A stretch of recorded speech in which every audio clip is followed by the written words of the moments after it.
A paz do Senhor Jesus Cristo, gente, tudo bem com vocês? Hoje é dia 29 de março de 2026 e eu queria deixar uma palavra com vocês do meu plano de leitura bíblica anual. Hoje eu li 1 Samuel capítulo 15, que é a parte em que Deus manda matar os amalequitas, todos eles, inclusive animais, bebês, todo mundo era para matar.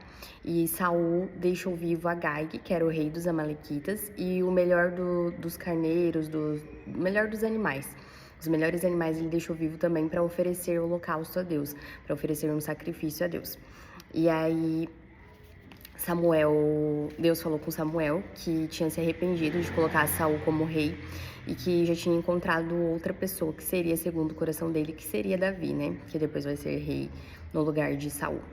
E Samuel foi falar isso para Saul. Então, 1 Samuel 15, o versículo 22 diz assim: Porém Samuel disse: Tem porventura o Senhor tanto prazer em holocaustos e sacrifícios, quanto em que se obedeça a sua palavra?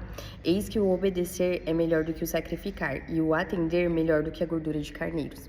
Então Samuel diz que é melhor a gente obedecer a palavra de Deus, obedecer aquilo que ele nos pede para fazer, do que nos sacrificar. E isso envolve sacrifício de jejum. Então, quando a gente passa do limite, como eu falei ontem, quando a gente está sacrificando, isso não agrada tanto a Deus quanto obedecer a sua palavra. E como eu disse, é claro que nós temos que fazer o jejum, porque quando os fariseus perguntaram para Jesus por que os discípulos dele não jejuavam, ele disse que era porque o noivo ainda estava ali, então ele ainda estava presente.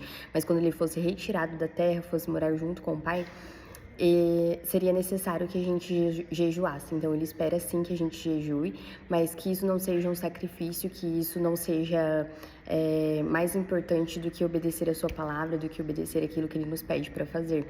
Então essa palavra é bem conhecida e a gente pode aplicar nisso, né? A gente tem sim que fazer jejum, mas não que isso seja um sacrifício e não que seja tão mais importante do que obedecer a palavra do Senhor, obedecer aquilo que ele nos pede para fazer. Deus tinha dado uma ordem a Saul, que era matar todo mundo. Não era para deixar vivo o rei dos amalequitas, não era para deixar vivo o melhor dos animais, mesmo que isso tenha sido com a intenção de oferecer ao Senhor, né? Os animais era com a intenção de oferecer ao Senhor. E aí Deus fala que ele prefere que a gente obedeça a palavra dele do que sacrifícios, do que holocaustos. Então, que a gente possa refletir nessa palavra hoje, que a gente possa buscar o Senhor de todo o nosso coração em mais um dia.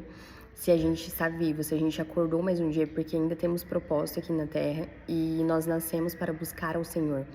Então, que a gente possa fazer isso de todo o nosso coração, que a gente possa procurar obedecê-lo e obedecer a palavra, tudo aquilo que tem na palavra e tudo aquilo que ele pede individualmente para cada um, que a gente seja obediente ao invés de nos sacrificarmos. É isso, fiquem com Deus e até amanhã.